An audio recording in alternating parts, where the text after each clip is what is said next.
Bit about me, who am I? Me and Lisa, my lovely wife there, we help busy Belfast professionals reach new levels of health, well-being and energy so you can do what you do best. Background in personal training and nutrition, 7 years international experience, working in Sydney, Brisbane, Riyadh, Saudi Arabia, Dublin and now Belfast. We have set up our private gym and health facility, just 5 minutes from city centre in Belfast. 2024 alone helped clients lose over 100 kilos of body fat collectively, eradicate back pain, also breathwork facilitator and a men's mental health facilitator. So something very passionate to my heart from the background that I have had in my life.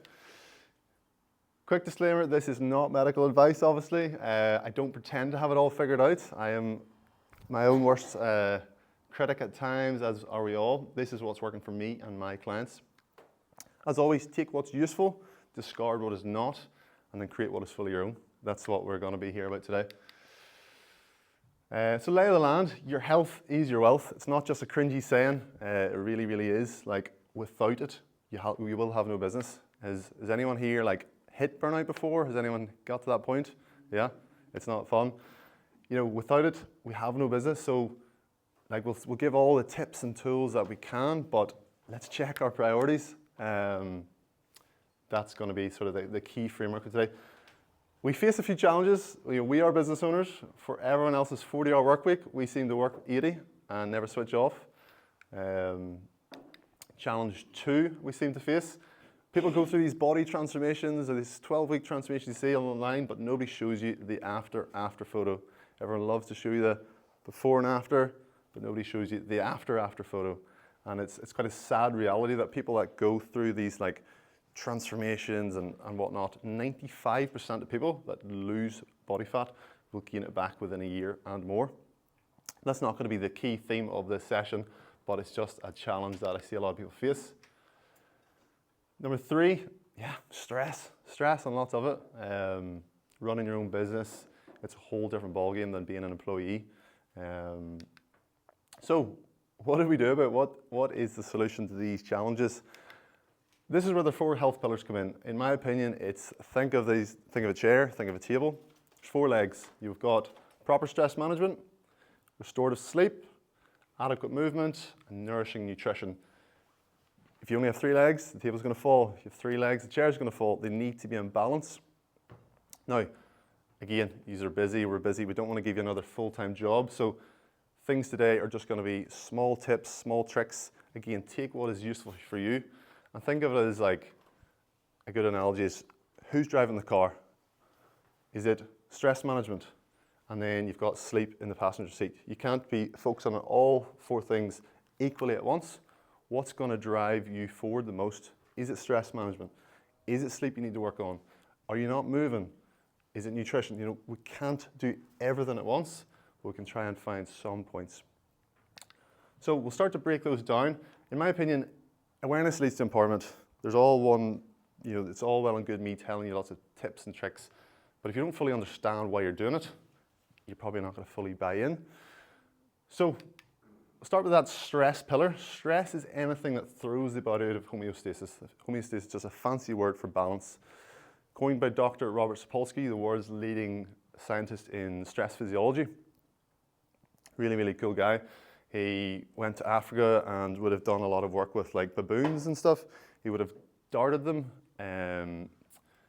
tested their blood analysis, and would have seen how does stressful situations like being outcast from the tribe or maybe not having enough food, how did that rise stress hormones in their blood? And it was really, really fascinating book. So basically the analogy that stress is going to cause a lot of health issues. So that's why we've got stress up number first. Again, it's anything that throws your body out of balance. So it's not just for the top CEOs. It's not just for people that are going through a really traumatic time in their life. Stress is one night of bad sleep. It is a car crash. It is a bad phone call. However, well, we'll come back to that one. Acute stress is not a problem. Acute stress means short term. It's a good thing. a shitty customer, excuse my French. It's short term, it's one-off, and it ends, whereas chronic stress is the problem. Chronic stress is long term. It's the, poor employee, it's the poor customer that doesn't end, or you're dealing with the solicitor from said customer. Acute stress, not a problem. Stress is inherent for survival. It's what makes you get up in the morning. It's what gets you having a good session. If you're training, it's what gets you moving in business, but it's chronic stress, chronic overwhelm that will start to dysregulate your health. And we'll talk about some symptoms. So again, historical physical threats. We maybe had a saber-toothed tiger coming at us. We maybe had a rabid chimpanzee or a chili bowl haircut warrior man coming at you. Nowadays, we don't have that. We've got people shouting at us. Maybe it's employees, maybe it's the bosses. We've got social isolation. We've got social media. This stuff never ends. Where you think 1,000 years ago, 500 years ago, whatever, you would have had maybe an attack or running away, and then the stress ends. Nowadays, stress is forever present, and that's where the problem comes in. So again, acute stress, not a problem. Stress is not a bad thing. It's chronic stress that doesn't end, which is the problem. So some stress symptoms, do a lot of bullet points there, but body fat gain and a hard time losing it, stress eating and destructive habits, muscle loss, decrease in strength, short-term memory loss, fatigue, brain fog. I'm sure a lot of us have sort of dealt with that at times. It's especially important in the workplace, low productivity and compliance, decreased performance and work output. So you might see some of these things from maybe employees or even yourself, and you're just like getting frustrated, just work harder. But maybe in the workplace, we need to support stress, and obviously many more. Really like this analogy, stress bucket. We all have a stress bucket. The more it fills, the more it's going to overflow. Stressors coming in, worries at work, poor diet, financial pressures, lack of sleep, family, health concerns. They're filling up this bucket.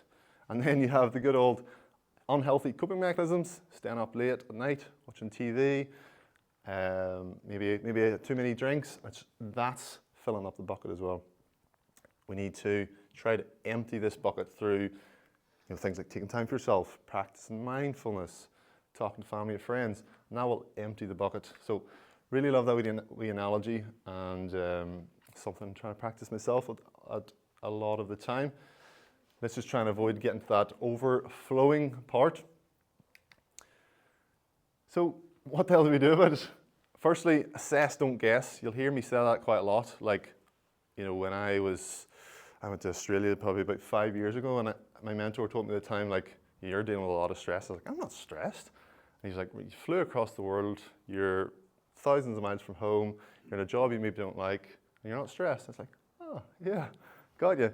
So assess, don't guess, but then we've got subjective versus objective data. So subjective, how do you feel? Have you got energy? Are you able to fall asleep at night? How are you feeling? Objective data is going to be, what do the stats say? So I'm wearing an Oura ring. I'm a big fan of Oura ring. A lot of people are wearing Whoop bands nowadays.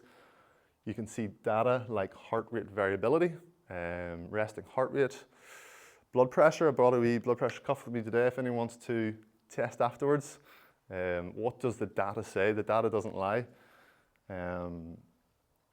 With the stressors, what can you remove versus what can you manage? So, you're not going to be able to remove your business that you've built. You maybe can't remove kids at home. You can't remove your partner. But maybe some things you can remove.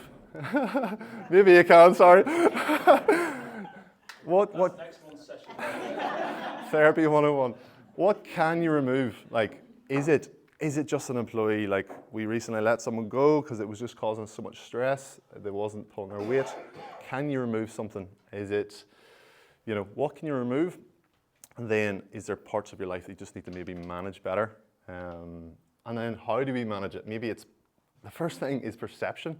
Your perception is your reality in life. So if you just see the world as this doom and gloom and it's always stressful, it's going to be, so let's try to, something I try to do anyways is practice the art of gratitude, being grateful for what is, presented as a challenge as well. Then there's obviously things like, technology like red light therapy, breath work, yoga, sauna therapy, meditation, spend time in nature, that's free, hobbies, things that bring your body out of that fight and flight stress response, that chronic stress response, and bring you back to a bit more of a rest and restore nervous system state. Again, like some of those are paid, some of them are free, but like guided meditation, so powerful. I've tried the like Headspace app, Calm app, they're free. YouTube, I'm a breathwork facilitator as well, so it's a really powerful thing to do things for yourself that bring you back to regulation.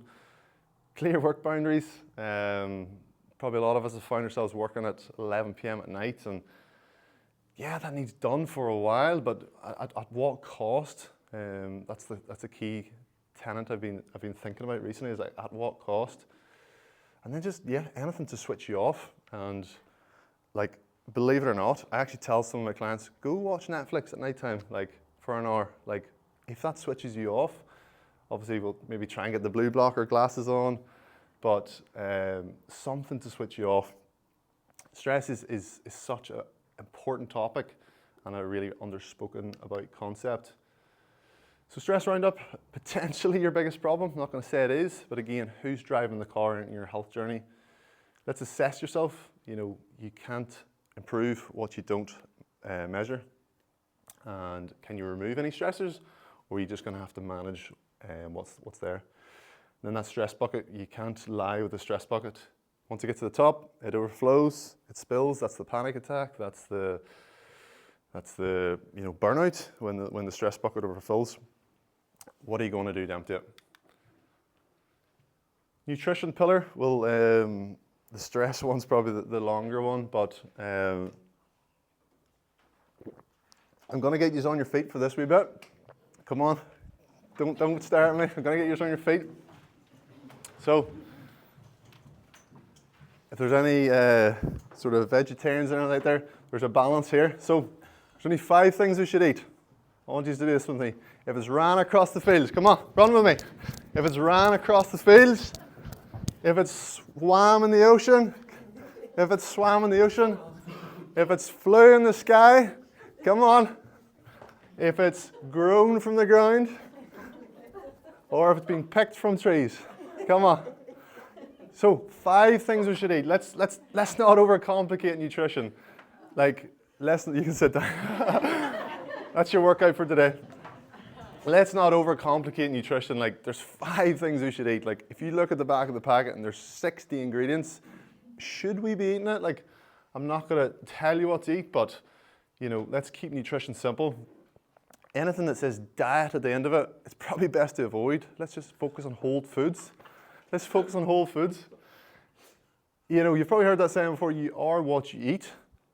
Not technically true. You are what you eat. You are what you digest. You are what you absorb, and you don't excrete. Yep. So what do I mean by that? Digestion is a really, really underlooked aspect of people's health.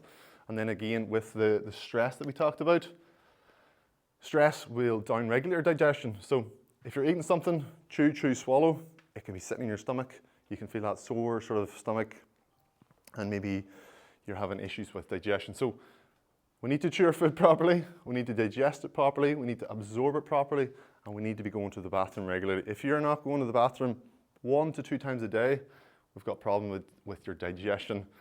You ask people, do you go to the bathroom regularly? Yeah, every Wednesday. And it's not good enough. Your bowel movements are there to excrete toxins from your body. If you're not going to the bathroom at least once to twice a day, you're reabsorbing toxins into your body. 5-10-15 principle is a really cool nutrition principle based on that digestion. So, we interactive one as well. 5, we're going to take 5 deep belly breaths before our meals. So let's put a hand on the stomach, big breath into the nose. Give me just one more, we're not making you do 5. I already feel more calm. Anybody else? Those 5 breaths before a meal will bring your body out of that stress response. How many times at work do we, I've 10 minutes at lunch. Maybe you're skipping a break, dinner. You've came home to a bit of stress at home. If you're in a stress response, you are not in an optimal state to digest your food. 5 belly breaths is so powerful. Every 10 mouthfuls, I'm not going to ask you to count your spoonfuls, but roughly every 10 mouthfuls, just put your fork down, put your plate down, put your food down, and just sort of be present. You want to, again, come out of that stress response. Your meal should last you 15 minutes. We don't get lunch for an hour for no reason. I timed this once, 3 minutes. And I was like, holy shit.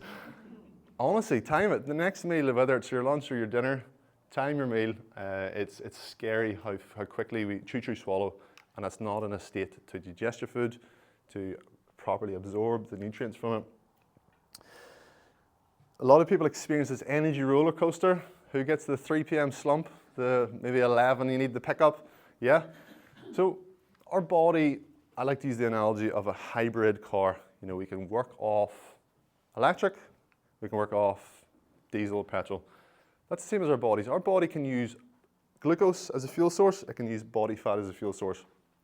If your body isn't very sort of optimal at that process, you can get these big roller coasters of blood sugar and then crash, and then high, and then crash. So that's what's happened at that 3 p.m. slump that you're getting. You've maybe had the 1 o'clock lunch and it's a really high sort of sugary meal, maybe not sugary, but carbohydrate-rich meal, big sandwich. Your blood sugar spikes away up. Insulin comes from the pancreas, grabs onto the blood sugar, brings it right down, and you get the crash. After the crash, you get cortisol releases to bring your blood sugar back up.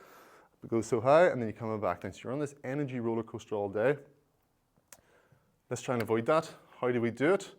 Again, all these principles, slowing down your food, but then also protein is a huge component of a quality diet.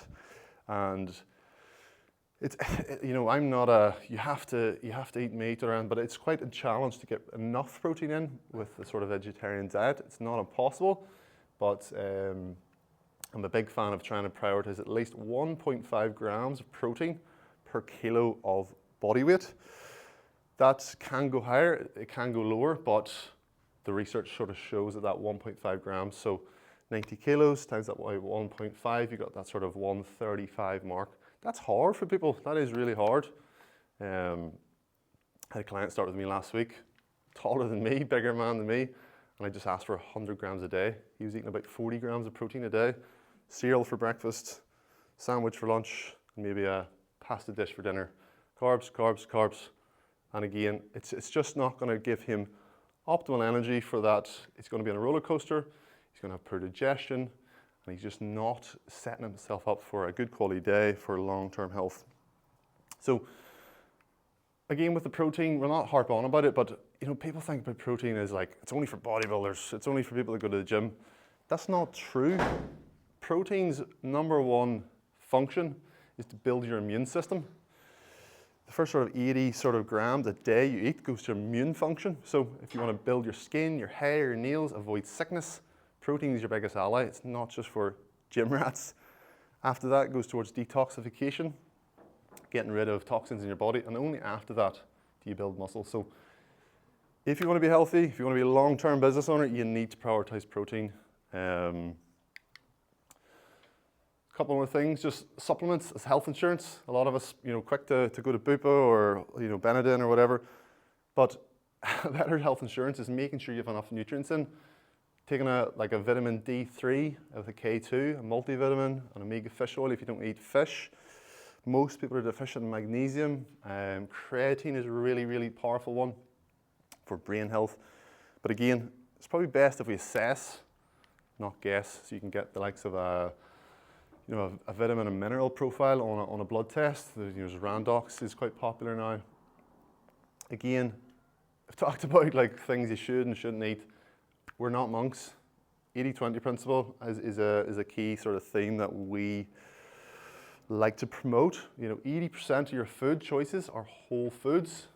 20% are a bit more relaxed, a bit more, you know, you can eat out. Like, we're not monks. We don't expect to be. And then the last point, like, food is not just fuel. It's not just there for performance, for calories. It is enjoyment, and rightfully so. So no guilt around food. If you do have a sort of a big binge or a stress eating, No guilt around it. Let it go. Do the next right thing. Who likes Frozen? Let it go. Nutrition roundup. Eat like an adult. Let's avoid cornflakes for breakfast and pizza and chips for dinner. Sorry, Andy. Sorry. I seen your nutrition plan from yesterday. Prioritizing protein. We can't stress it enough. 80-20 principle. We're not monks, as we said. Supplement your health, and then you got 5-10-15 principle. It's so easy and so beneficial. We've talked about stress, we've talked about nutrition, sleep. I probably should add these other way around. I think sleep is so important, and very skeptical and underutilized with business owners. So 6 hours minimum. There's a good sleep scientist, Matthew Walker. I don't know if anyone's read that book, Why We Sleep. He talks about any less than 6 hours is is equivalent to drunk driving. You've impaired driving. He done a lot of tests on the crashes and stuff like that, and talked about how there was a lot of, again, blood samples drawn and the level of cortisol in their blood based on the driving. Assess it with a sleep sandwich, so not something you eat. Before bed, are you struggling to fall asleep? Are you waking up throughout the night? And are you waking up feeling tired or energetic? If you're struggling to fall asleep, if you're waking up through the night, or if you're waking up not feeling energized, you categorically have dysfunctional sleep, which we can definitely fix with a long-term approach. People are living with social jet lag as well. We lived in Riyadh a couple of years ago, 2 to 3 hour time difference. But what's the difference in waking up in Ireland, UK time zone and over there, 3 hours? That's the same as what we do. Maybe we go to bed at 10 o'clock, Monday to Friday. Weekends, we're going to bed at 1 a.m. Same thing, you're getting up at 6 a.m, Monday to Friday. Weekend, you're getting up at 9 or 10. You're literally living with social jet lag. You get over it for a couple of days, and then you're back to the weekend. You get over it, you're back to the weekend. We're not living with optimal energy. I can't tell you to go to bed at the same time every night. I don't do it either, but we like to sort of promote 1 to 2 hour sort of variance. So maybe you are going to bed at 10, you're going to bed at 12. That's the sort of max 2 hours. It's just not ideal when there's such a variance, because it's literally like jet lag. So try to have a window where you go to bed and you wake up either an hour to 2 hours either side. You're probably seeing the key theme from a lot of this is routine, repetition, and doing the same things. Quality over quantity, always. Again, sleep trackers like Whoop or Ring, they'll show you deep sleep, rapid eye movement sleep, light sleep. If you're getting 8 to 9 hours sleep and it's 8.5 of it's light, it's pointless, literally pointless. But if you have 6.5 hours, you've got 2 hours of that is deep, a lot more restorative sleep. Deep sleep is going to be very restorative. REM sleep is a lot more like brain health restorative. So that's a key sort of message, is you don't want to be wearing tech and tracking all the time, but you can't manage what you don't measure. So big fan of the Oura Ring and Whoop. Quality sleep starts in the morning. Again, people think, how do I improve my sleep? Right, blue light block glasses, magnesium, sleep supplements, dark room. That's all great, but quality sleep starts in your morning. The time you wake up, get morning light, and move in the morning. These are going to regulate the cortisol and melatonin curve. Melatonin is basically your sleep-inducing hormone. Cortisol is your get-up-and-go hormone. So if you get light in your eyes first thing in the morning, your body is going to be, it's time to get going. But if you are in a dark room, maybe it's dark in the mornings now, you drive to work and then you're in a dark office, you still haven't got that get-up-and-go, that light. Movement as well, it's telling your body it's time to get going. So we want to set that routine. It's super easy. Just wake up, get a bit of a light, and again, if we don't have daylight here, stick the house lights on, of course. Set a wake routine, like the time you're getting going, and then getting a bit of movement in the morning. It might be a 10-minute walk, outside, might be 5 minutes, might be your gym session. And again, come back to stress. Stress knocks on to all of these things. If you're wired but tired at night time, likely stress. You know, it's nothing more annoying than you're wrecked and you're lying there, like, just toss, turn. That's wired but tired. So addressing stress is a huge component of improving your sleep. And it's honestly one of the first places I go with clients if they're struggling with sleep. Can we address their stress? That will naturally knock on to having better sleep. Wind down with reading and meditation is obviously, you know, quite an important one, calming the brain down. Supplements as well, like tulsi tea, chamomile, magnesium, melatonin's a bit of a harder one to get. Very good inducing sleep supplements. And again, you can only manage what you measure. Bit of a wrap up on that. People say, I'll sleep when I'm dead. You will be sooner if you don't. If you're we went backwards, sorry. Categorically proven, you're not a peak performer at work if you don't take your sleep seriously with 6+ hours. If you want to be a better business owner, a better leader, make more money, make more sales, sleep more. There's my tip. You can only manage what you measure. We've said that quite a few times. Stress management and routine for better sleep. End off and assist with supplements if needed. That's our sleep wrap up. We've done 3 pillars with 1 more to go. Movement. It's often the most looked at pillar, but don't forget the rest. There's a lot of people running, training, CrossFitting, it's great, but they're still reaching burnout. They're, you know, eating on the go. They're not eating quality food. You get the idea. Lace mode before you beast mode. That's a funny little saying. It's coined from one of my mentors, Luke Lehman. It talks about the concept of we all love to beast mode it. Let's train for a big run. Let's go to really hard classes. High rocks is really popularized now.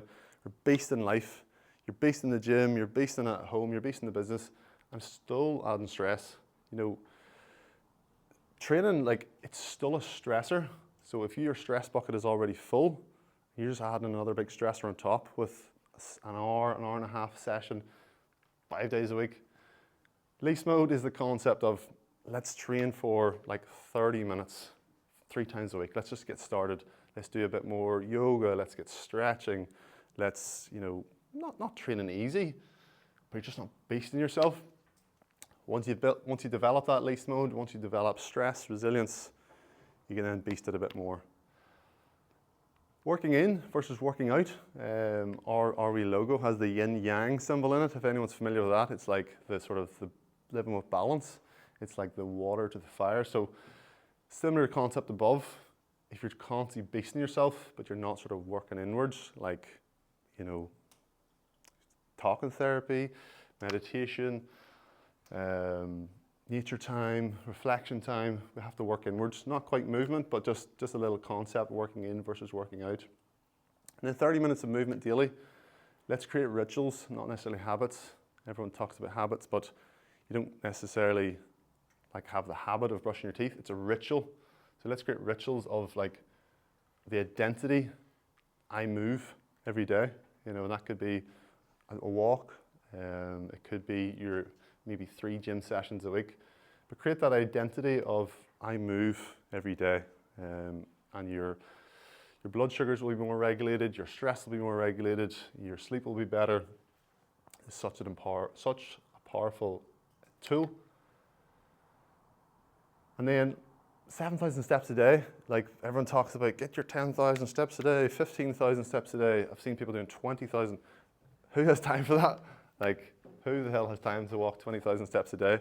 On average, it's like 10 minutes of walking for 1,000 steps. So 7,000 is still quite a lot. There's research done on that number, how that is the number to, again, regulate your appetite, regulate hormones, regulate blood sugar. So again, a daily walk is so powerful for us as business owners. Not to mention that it clears the head as well. I like to pair my walks with nature. I was lucky enough to live beside a park and take the dog out every day. But then resistance training, you know, if you are training, great. If you're not, something to look into. But you want to stimulate yourself. You don't want to annihilate yourself. Again, that beast mode concept. Training is great, but it's still another stressor. It's filling up that stress bucket. Our brains, our nervous system can't differentiate good stress from bad stress. It's still all stress.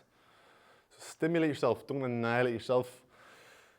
90 minutes of cardiovascular work per week. That might seem like far-fetched for some of us, but it's so powerful to regulate your health. If you're having maybe a hard time losing body fat, if you're struggling with health issues, the mitochondria is part of the cell in our body with billions of cells. The mitochondria is basically like the powerhouse. It's the factory. Cardiovascular work helps regenerate your mitochondria in the cell. Will get you healthier, get you more energy. Such an underutilized tool is cardiovascular work. And then, not to be biased, but generally, men love to do bicep curls and bench press. Ladies love to go to the treadmill, generally speaking. So generally, us men need to do more cardio work. Generally, more ladies need to do a bit more strength training to improve muscle health, improve joint health, improve brain health. And it's really powerful. Round up on the last pillar. Let's get walking daily. Such an easy place to start. If you don't train, that's fine. Let's just get moving daily. It will help your stress. It'll help your blood sugars. It'll help your mental health. And it will help your sort of body composition as well. Resistance training 3 times per week. Couldn't recommend more.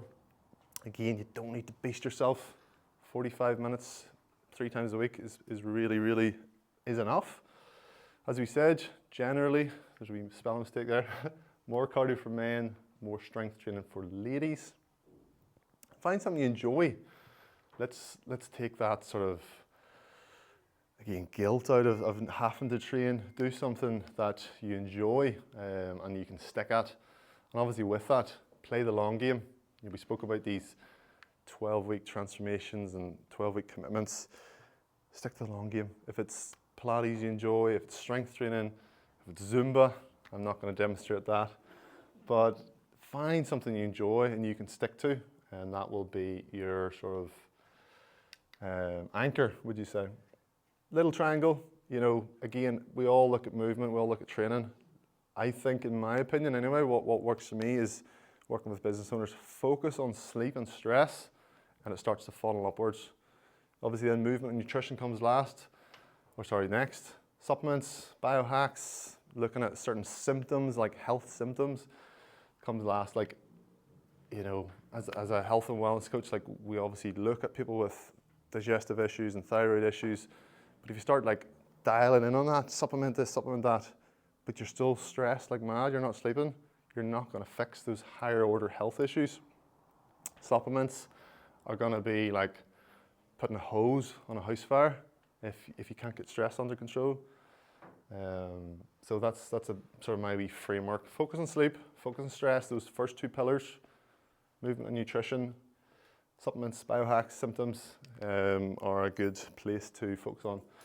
Action steps, again, seems like a lot of things there. I don't want to give you another job, but be honest with where you're at. Assess, don't guess. Create your own daily success list that hits your 4 health pillars. Be routine, not regimented. This is just some wee points that I focus on, like a morning routine, water, supplements, sun exposure, gratitude, meditation, movement. I have that done in 10, 15 minutes. Training, deep work, study, reading, connection. It's things I like to focus on during the day. Evening routine, I get blue light blocking glasses on, not always. I like to read before bed. And then like a wee bit of pre-bed journaling. What did I learn? What did I add? Did I move my mission forward? I'm going to do a wee thing on that. 120 challenge. There's a guy I watched, a keynote speaker when I was over in Leeds. And he does a 120 challenge. I thought it was genius. It's going to cut out your work, hour-long meetings. 120 seconds to brainstorm. It could be on anything, but we're going to do 120 seconds brainstorming what you can do, what you can leave today with to improve your health pillars. So you can look at some of mine there. You can create your own. I'm going to give you 120 seconds. Let's get your notepad out. It doesn't have to be finalized. You don't have to do it, but 120 seconds to see how much you can sort of jot down. It's not a who can write the most. It's what's realistic for you. What can you leave today with that you can start to move your health forward with? Let's get 120 seconds, starting 3, 2, 1, let's go. 2 minutes. What can you leave with today to start to move the needle forward with your health? Again, who's the driver? Is it stress? Is it sleep? Again, don't give yourself another full-time job. Small things that you can move the needle forward.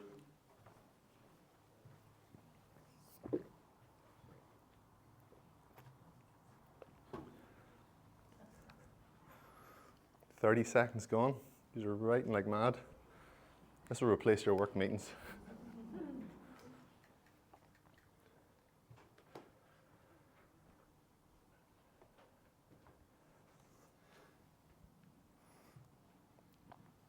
Coming up the first 60 seconds. Small or large things you can start to implement to move your health pillars forward. Sleep, stress, training, nutrition. Moves your needle forward.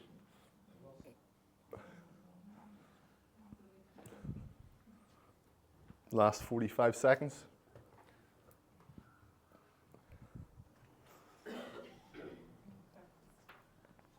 Last 30 seconds.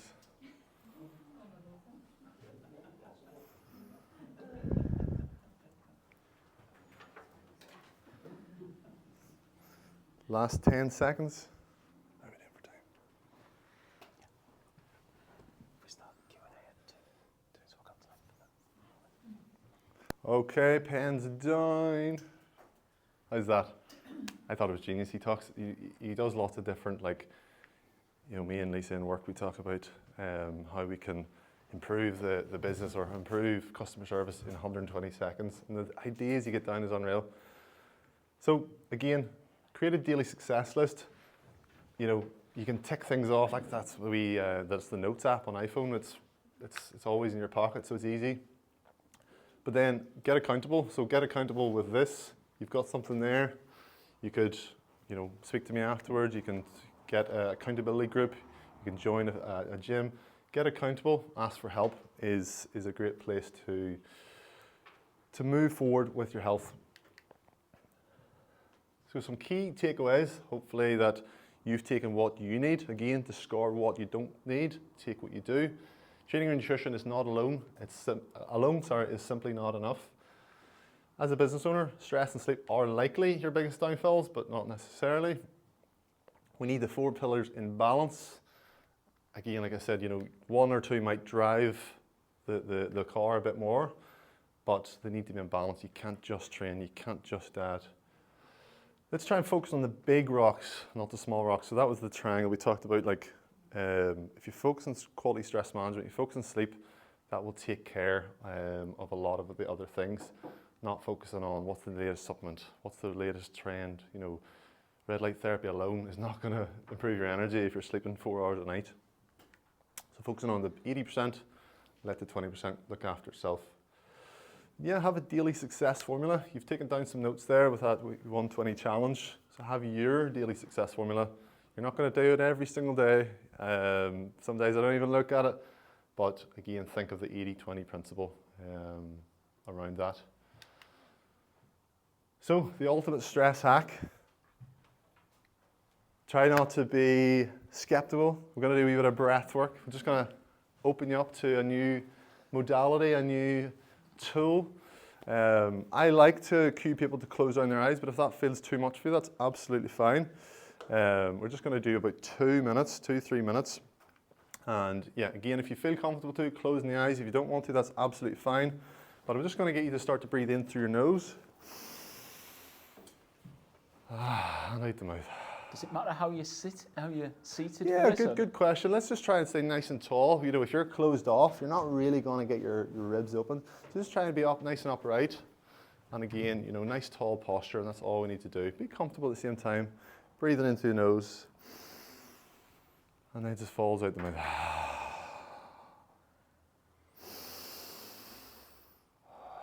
And just check in on those few breaths. Where do you feel it landing in your body? Like, are you breathing tight up into the chest?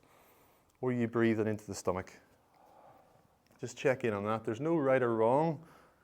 But what we find is when we're in a stress response, we breathe in the chest. When we're in a more relaxed state, we can breathe into the stomach. So can you breathe deeper into the stomach? This time you're bringing the focus to expand your stomach out. The breath moves up to the chest. And out the mouth. So just check in on yourself. How does that feel? You'll probably already feel slightly more relaxed. That's just us starting to dissipate any nerves, dissipate any stress hormones. The breath is the gateway to your nervous system. It's the gateway to relax your brain. Just keep going with that.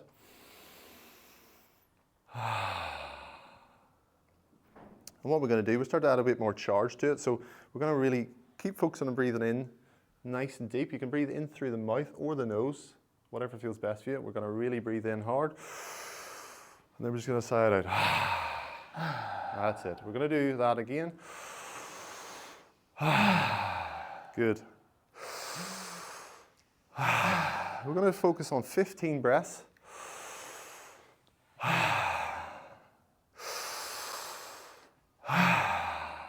There's 5, 10 more.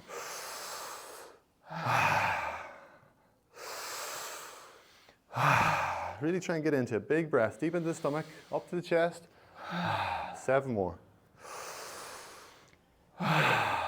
That's it, full in. 5 more. If you need to salivate, you can. 5 more.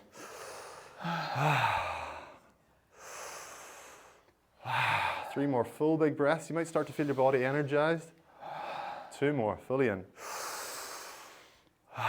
1 more big breath. We're going to exhale on the last, and we're going to hold on empty if it feels available for you. Just hold your breath. You want to try and squeeze your diaphragm, squeeze your core, try and push the energy up to your forehead. You can breathe whenever you feel like you need to. I'm going to go max 30 seconds.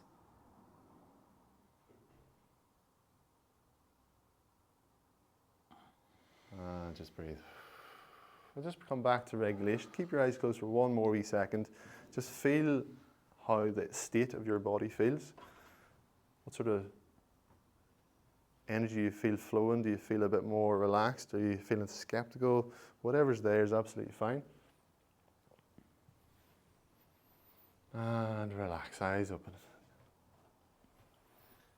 Breathwork is a really, really powerful tool. As I said, it's the gateway to your nervous system. It's your breath. That's a stress response. When we get stressed, we don't realize we're breathing shallow. There's a reason people say take a breath.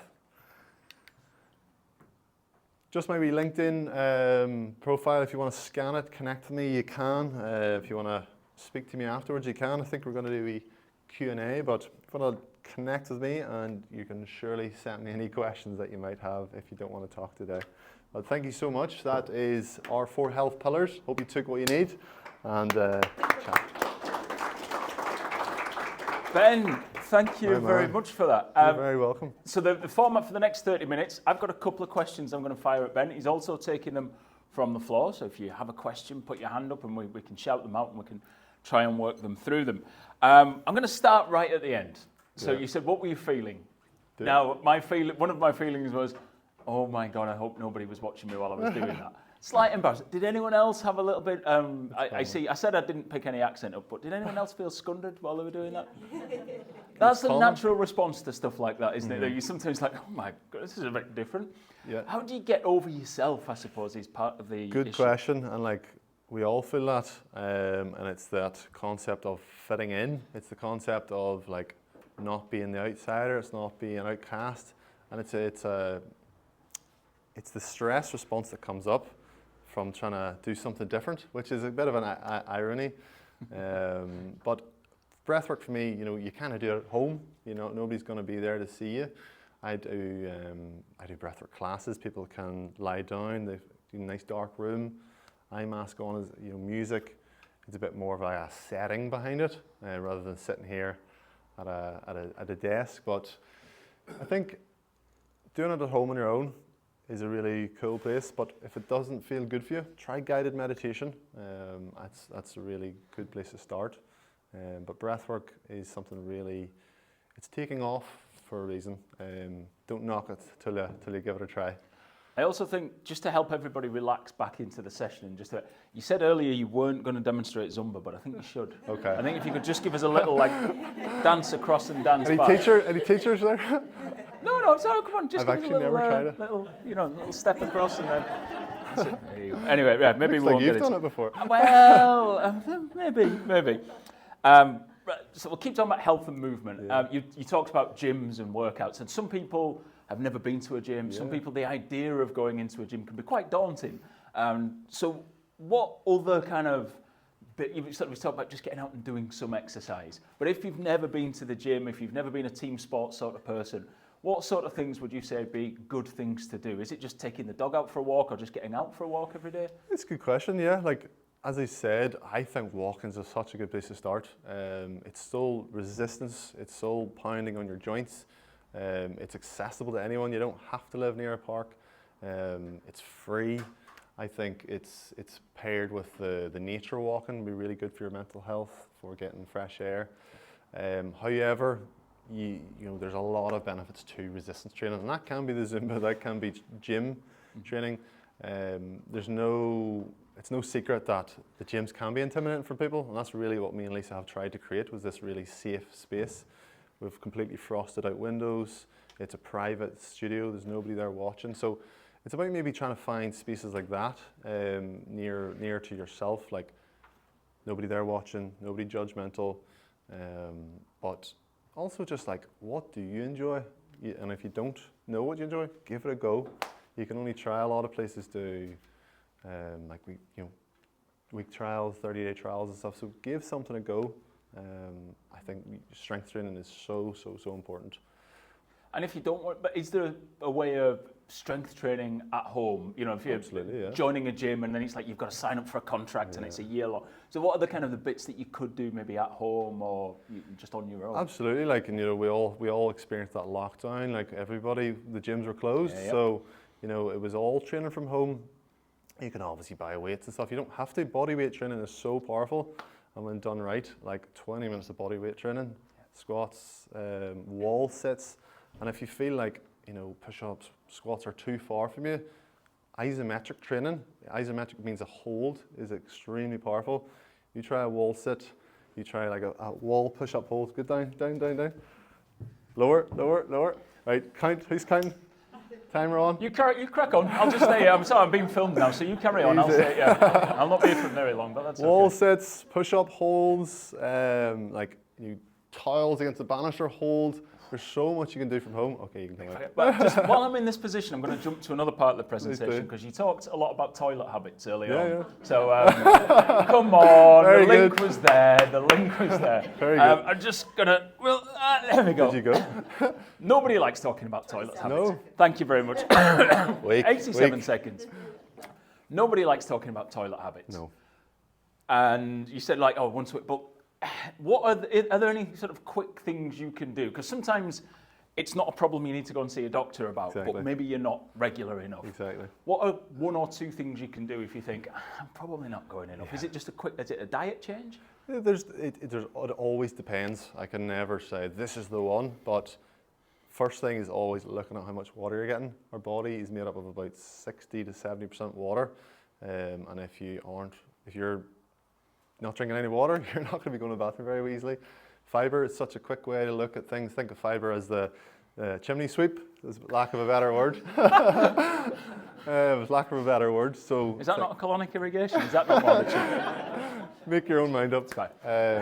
Fibre is going to be in lots of the vegetables, fruits. I think like sweet potatoes.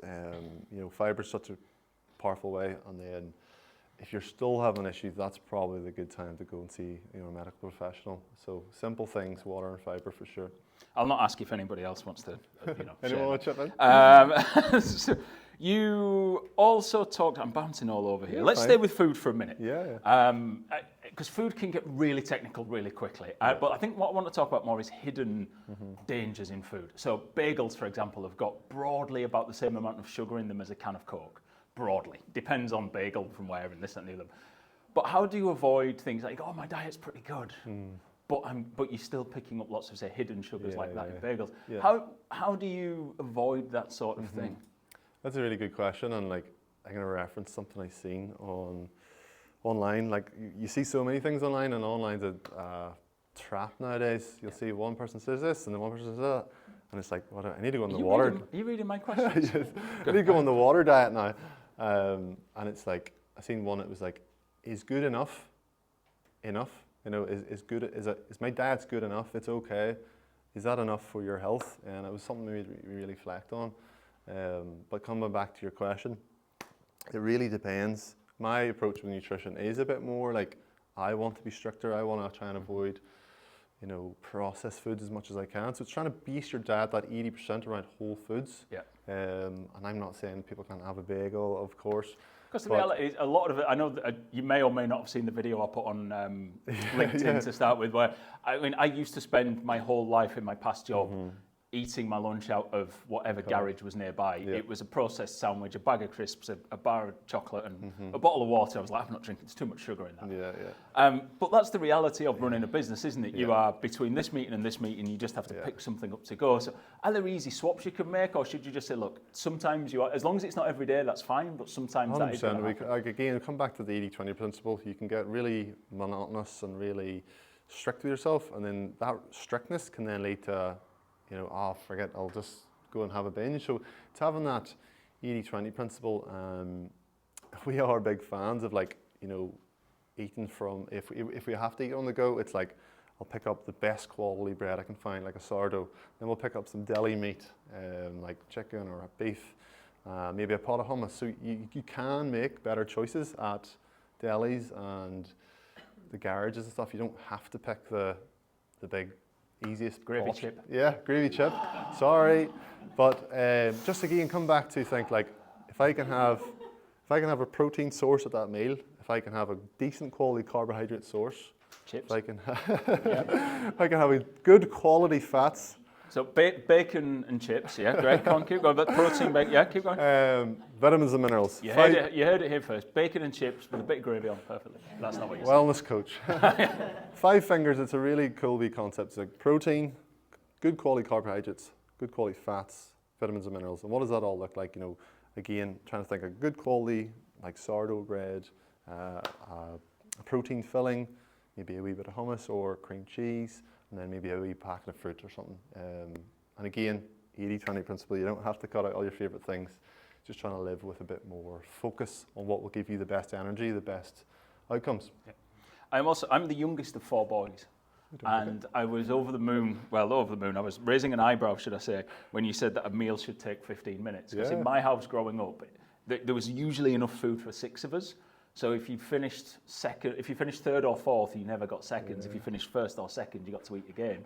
So I eat ridiculously fast all the time. 15 minutes for a meal. Crazy. I mean, I eat for 15 minutes a day, and I eat a lot. That's about it. How's the digestion? Oh, yeah, wonderful. Excuse me. Yeah, I eat ridiculously quickly. I think it's because it had it beaten. It's like prison rules. I used to sit with the arm around, shoveling it in, and then go somewhere else. So 15 minutes a meal? It's mad, like, and as I said, I timed it 3 minutes.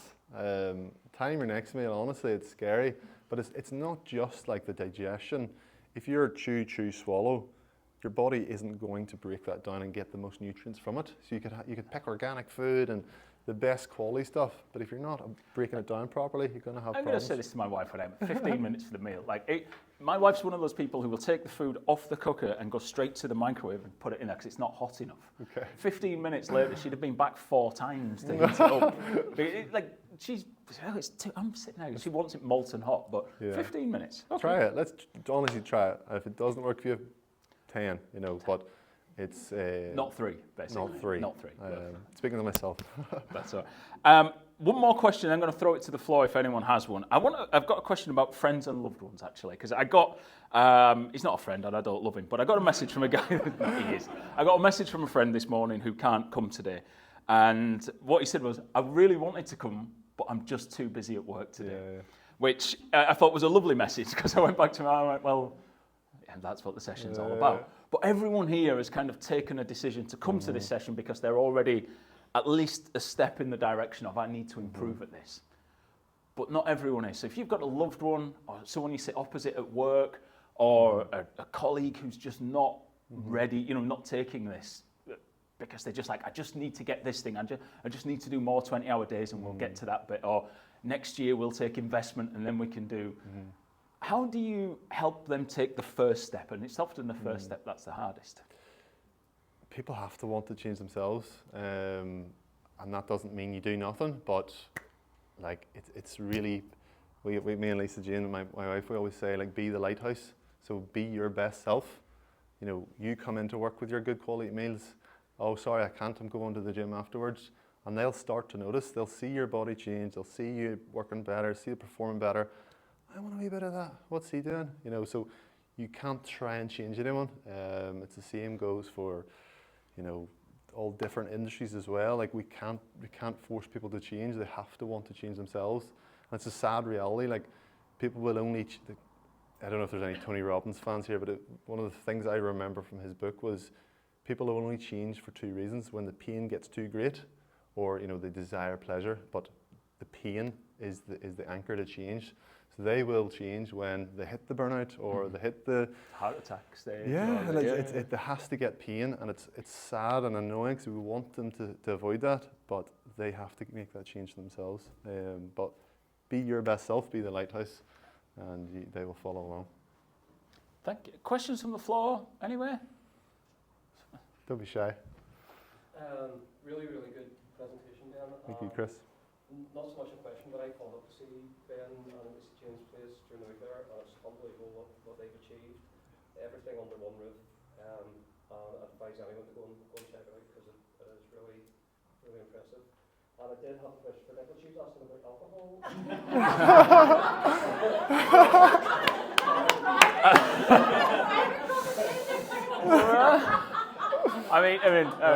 If you don't know Nicola, that question's. If you do know Nicola, that question is 100% not a surprise. Too shy. That was true too. Yeah, there's not much vodka left in your bottle there, by the way. So alcohol is often alcohol plays an interesting role in society. It's there at celebration moments. It's there. You got married recently. Your wife's here, but you probably had alcohol there. There was probably champagne corks popping. But it also has a darker role sometimes in society with people drinking to manage stress, and which then becomes a problem. So alcohol is probably something many people use at various different points during their day or their life or whatever. So how do you see it, and parts of what you've said there in terms of your nutrition and your lifestyle and things? How do you manage that? Yeah, good question. And again, I don't like to demonize anything. Like, I don't tell them you can't have that because, you know, what you resist, you'll persist. But you know, it only takes like tracking the data, like the Oura Ring, one night of drinking, it crashes your recovery. So again, don't need to demonize it, but if it's 4 out of 7 nights a week, it's going to knock on. Yes, I did drink at my wedding, but like I had a few drinks at Christmas, 2 events in 3 months. Like, it's okay every once in a while, and it should. Well, not say should, but it can definitely be part of celebrated events, in my opinion. Maybe one drink a week, but it has such a knock-on effect. And there's a reason why a lot of the sort of the no alcohol industry is starting to, you know, the alcohol-free Guinness and all this stuff, it's starting to boom because people are starting to wake up to the effects.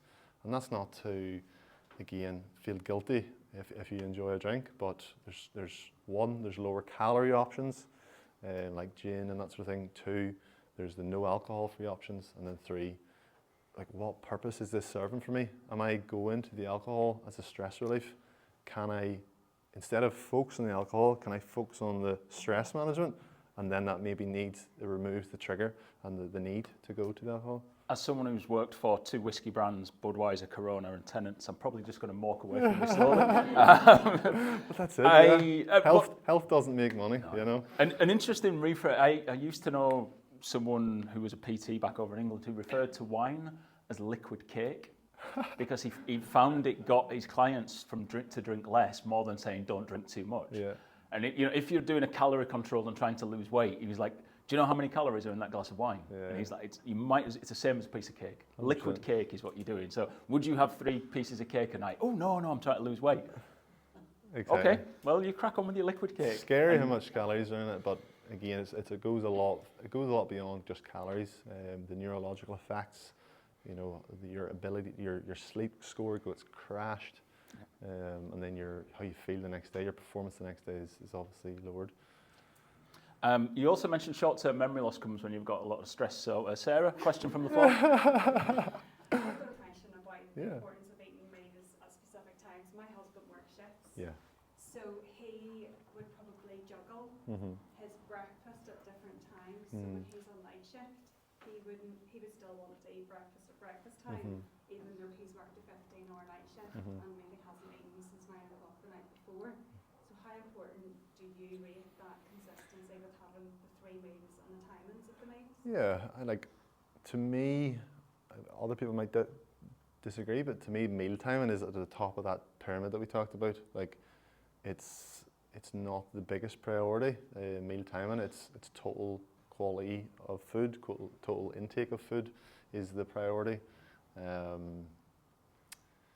a good question. Well, if he works, so his shift runs 2 days, 2 nights, he doesn't sleep between the night shifts. Yeah. So he still continues Just to eat and that- function on 3 Yeah. meals. Like, We have funny breakfasts in the Western world. If you go to a lot of Asian countries, the rice and noodles, which we would, we're like, well, they're not breakfast foods. In most of Asia, rice and noodles are 100% part of everybody's breakfast every single day. So sometimes we have a very Western view in our head that this is a breakfast food and this is not a breakfast food, which doesn't exist in the I feel weird Western and Eastern cultures, but generally sort of Asian and African cultures would be like, it's just food. Yeah. So I'm not an expert in that, but I did notice when I've travelled that you sort of stood next to someone Asian in a kitchen when you've sort of backpacked, and they'll eat cooking noodles for breakfast and looking at you weird for cornflakes, and you're looking at them weird for having noodles. You're like, what's going on here? So it might just be that society tells us that that's breakfast and that's not breakfast, but actually, as long as you're getting the 5 things that you mentioned, maybe that's the answer. It's again protein, carbs, fats, vitamins, and minerals. If he's having dinner as breakfast and breakfast as dinner, I don't see that as a problem. It's total calorie intake, it's total nutrient intake, but his biggest issue is going to be sleep. Someone has to do night shift, but night shift workers, if they get their adrenal hormones tested, they're going to be floored. And that's just, you can only do that for so long until it cracks. So has anyone ever worked nights here? Done night shift? Yeah. What did you do for night shift workers? We'll start over here. You're nearest, Nicola. I work in the film industry and we do night shifts. Yeah. And that's long. I've done it before, hours. So what do you do for your meals? Do you just stick to your normal... Well, our caterers, what they do, they set up our 3 meals, our breakfast, our lunch and our dinner. But we get it, our breakfast could be at 8 o'clock at night. Yeah. And then our lunch could be 2 o'clock.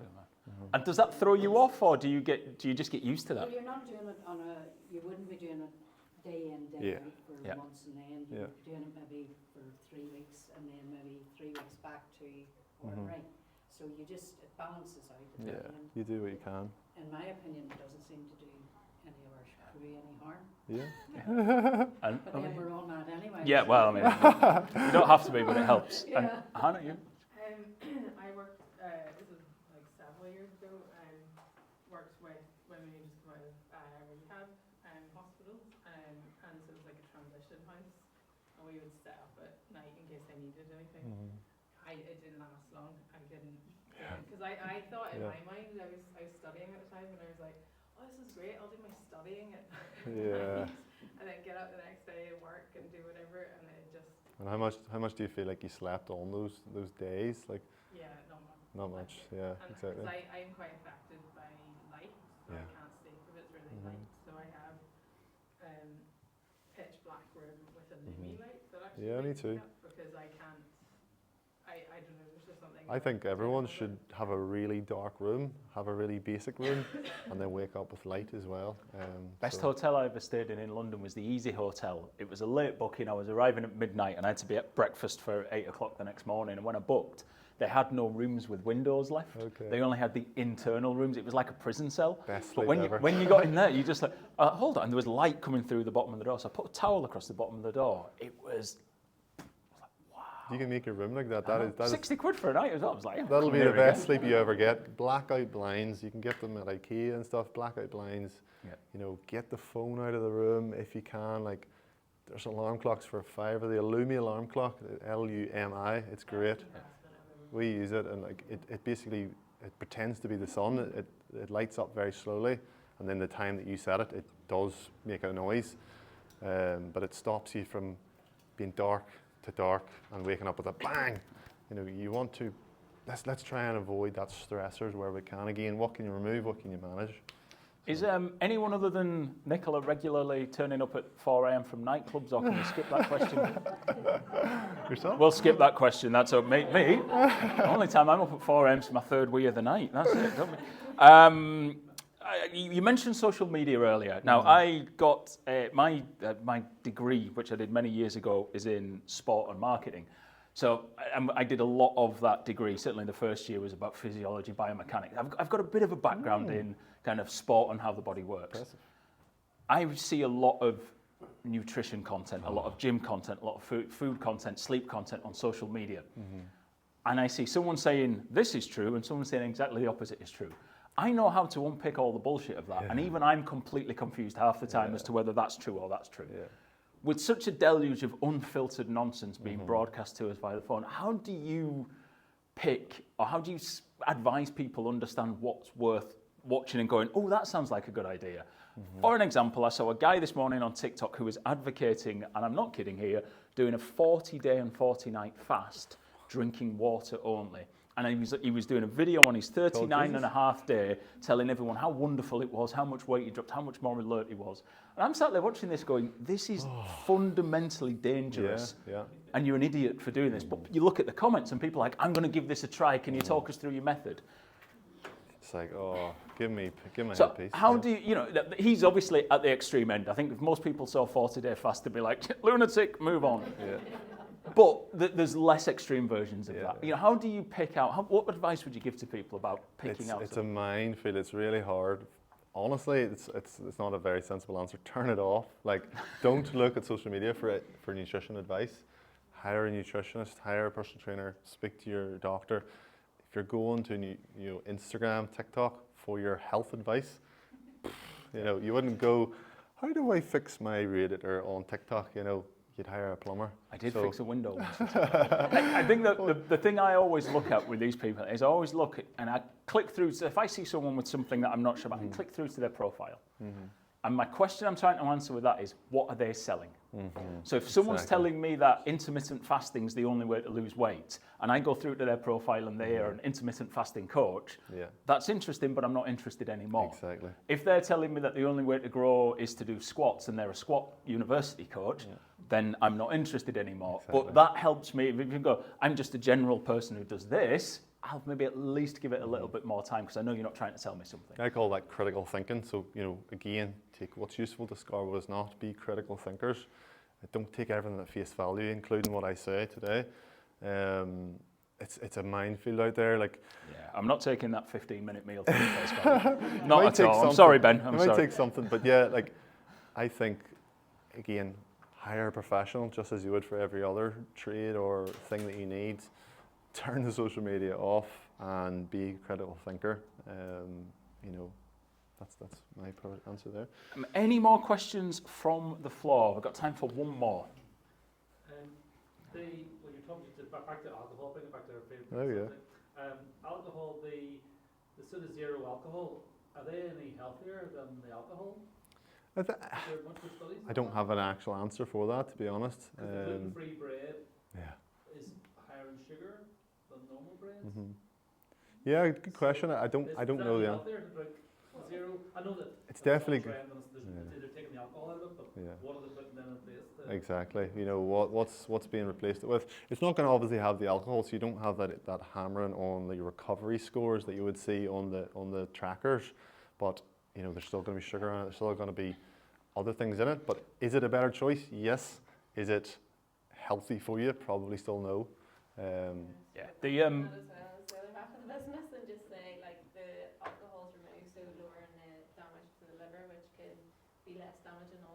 Yeah, true. But also thyroid is where your fat loss can kind of be stopped.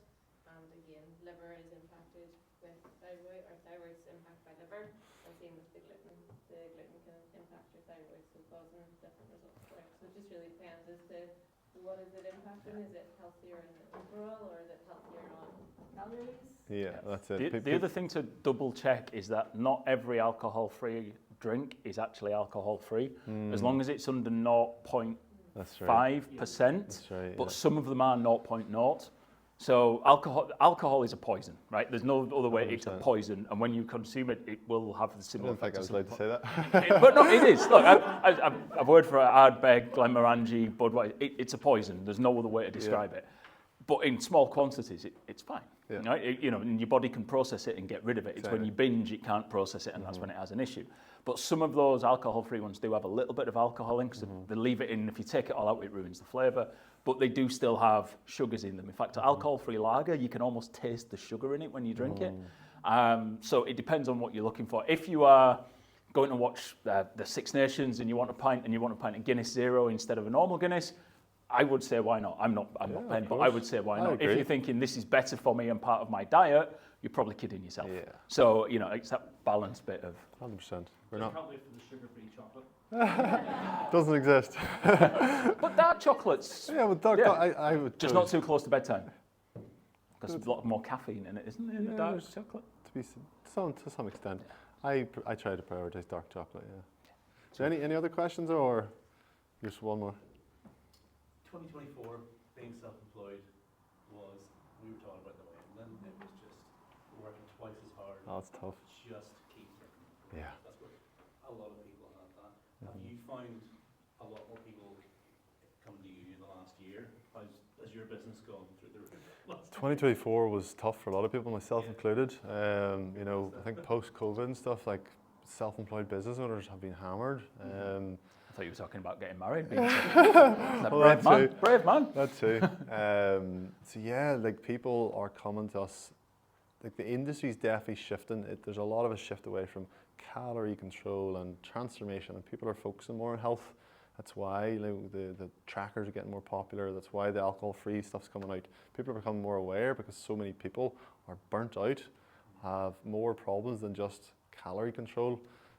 Have again thyroid issues, digestive issues. They're having like autoimmune disease is going through the roof, and again it's a medical issue I'm not going to talk about. But people are starting to wake up that processed food and stress, sleep, toxic, the air quality. There's so many things we could talk about. I'll not go down rabbit holes, but yeah, people are coming to us very unhealthy, and there's more than let's move. Sorry, I probably forgot this one, but.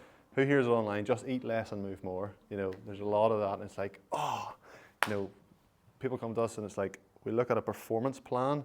How can we move the needle forward with sleep, with stress, with training, nutrition, supplementation to get you healthier? A healthy body is a responsive body. If you're just trying to lose body fat or whatnot by just focusing on calories, you're beating a dead horse. You need to get your body healthier through what we talked about, but don't get overwhelmed what we talk about. Take what's useful, discard the rest. But yeah. Sorry, can I ask one? Yeah, absolutely. Please do. Sorry, the biggest boom that's coming into the market at the minute is weight loss injections. Yeah. What's the impact of that have? And do you think that's Scary. Yeah. I trained a client in Riyadh, Saudi Arabia. That he had it, and he lost a lot of weight very fast. But they do an in-body scanner, so it tracks the muscle and body fat analysis. Most of his weight loss was muscle. It wasn't fat. And he was like, yeah, I've lost 10 kilos. And I'm like, yeah, but 7 of it's muscle. And like muscle is so hard to build. Muscle is very expensive to calories. Muscle helps keep your weight off. And I like, 7 kilos of muscle, that's like 3 years of progress you've lost in like a month. Semaglutide and all these things, they're another quick fix for people. And I think the repercussions are to come. However, again, it's a medical issue. I'll not go into too much. And again, with just caveating what I might say is I'm not trained as Ben is.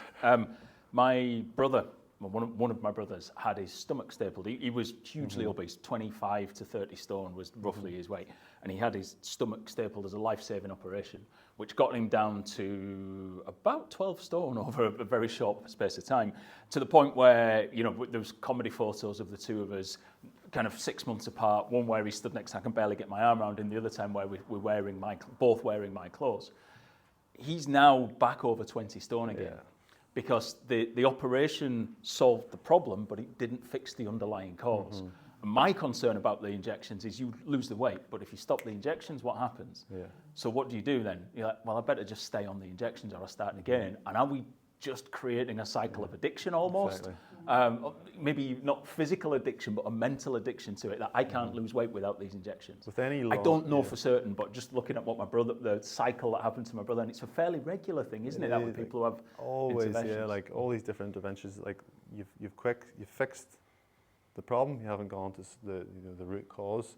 The root cause healing is kind of what we focus on, and changing your identity. You know, if you have the identity of the big guy or the big girl or whatever, you're Big gonna Paul. stay. That's what he's known as. Yeah, Big Paul. You're gonna stay as Big Paul, you know, and you're gonna try. Your nervous system, your brain is gonna go as hard as it can to get back to Big Paul. So you have to change the identity. You have to change your belief systems, your subconscious mind. We could talk about it all day, but you know, they talk about your goals is like 5%.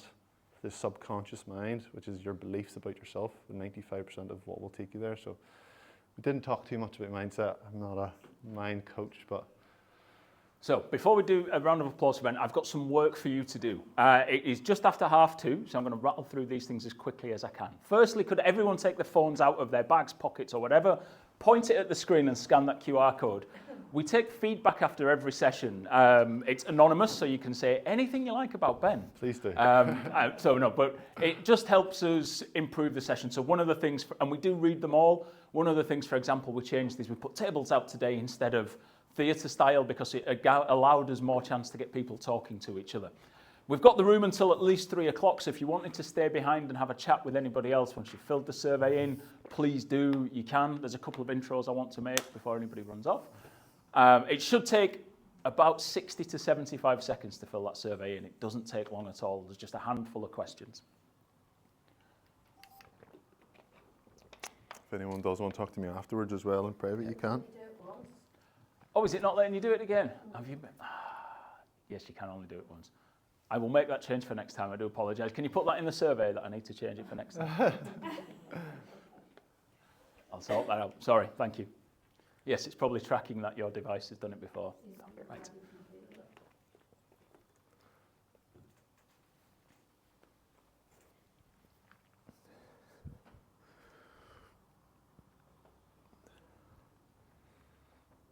Just while you are filling that in, I'll just remind you, I'll not shout the dates at you because there'll be too many things to listen to there.